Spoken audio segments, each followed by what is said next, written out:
Well, you're joining us live at Haddenham in Cambridgeshire, where there's little doubt of the affection the villagers here have for the Queen, and there's little doubt of the affection the Queen has for the Anglia region. Throughout her 60 years on the throne, she has lived here, watched her family grow up here, and enjoyed a whole range of events. And over the years, we've turned out in our thousands to say hello to Her Majesty, maybe even grab a quick photo. In our next report, Jonathan's been trawling the Anglia archives with a bit of help from some special royal correspondents. Well, we've seen how the Queen's Diamond Jubilee is being celebrated all over the East, but in a moment, the answers to the questions you really need to know about from the people that Her Majesty has so much time for when she comes here.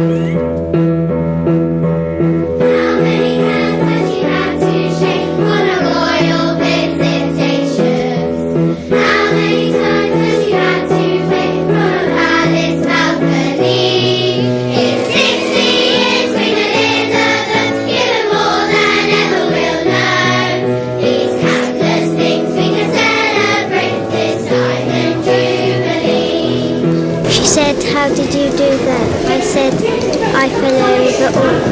Please count the sticks, we can celebrate this diamond jubilee. This is one of the few times that the Queen poses for an official photograph. What does today mean to you? A great deal, and I'll never forget it. Thousands were waiting to greet the Queen and the Duke of Edinburgh as they flew into Ipswich this morning. And there were lots of little girls clutching lots of little posies, ready to hand to the Queen. Why do you want to see the Queen? We haven't seen her before. Who are these flowers for? The Queen. God bless the Queen is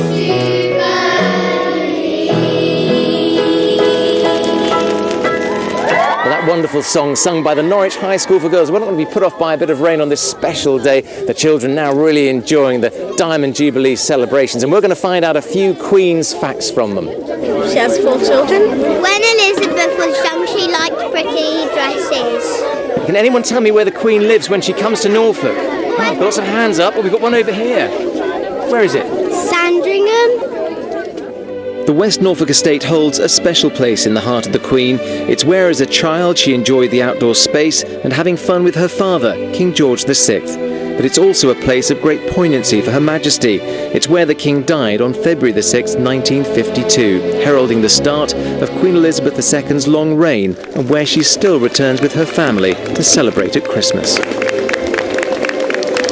The way the Queen travels to and from the estate is a story in itself, here taking an apprehensive Prince Charles back to boarding school, a few years later arriving on board the royal train, clearly looking forward to her break in the country, while travelling alongside passengers last year to King's Lynn shows just how the Queen has adapted her life to reflect the times we live in. Another tradition that's developed over the years is the long association with the Sandringham Women's Institute, the Queen following her mother as honorary president, and the smiles from both sides, an indication as to the warm friendship that's developed. Some tinkling noise it will make when you're... And from tinkling fingers to dancing toes, the Queen has always been really well entertained whenever she's come to the East. But going back through the archives, one day in particular stands out. It was 1961. It was Friday, the 21st of July. It was a single day that the Queen went to Suffolk. And what you're about to see is a snapshot of that day. It was soon after 9:45 on Friday morning when the Britannia moored up some 200 yards off Shotley Pier. Her Majesty's first official call was at HMS Ganges. There, ratings, looking their smartest, were lined up both in the grounds and on that most impressive rigged mast.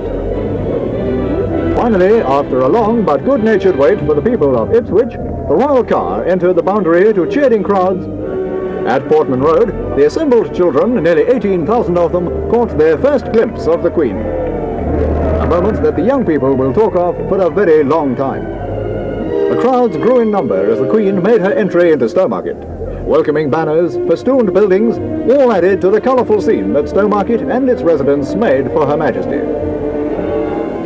And so to the official arrival in Bury St Edmunds. The Mayor welcomed the Queen, and then followed her inspection of the Guard of Honour, formed by the 1st East Anglian Regiment.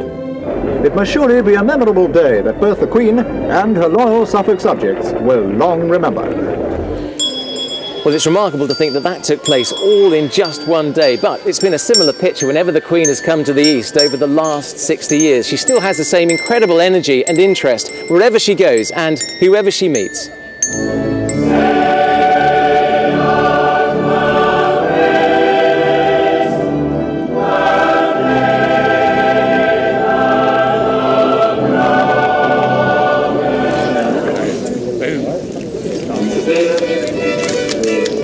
You're not going to be all fumble fingers, are you? I hope not.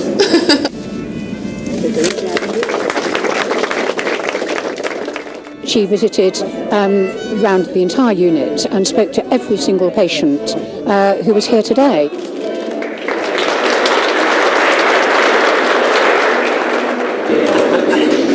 It's really nice to everyone and always has a smile on her face. Oh, she was lovely. I feel very privileged to have met her. I think that's the highlight in my life.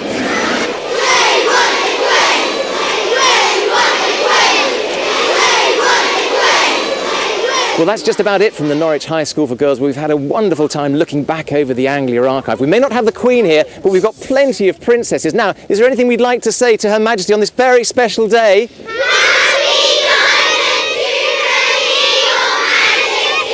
Oh, wonderful. Ready? Oh, and a bit.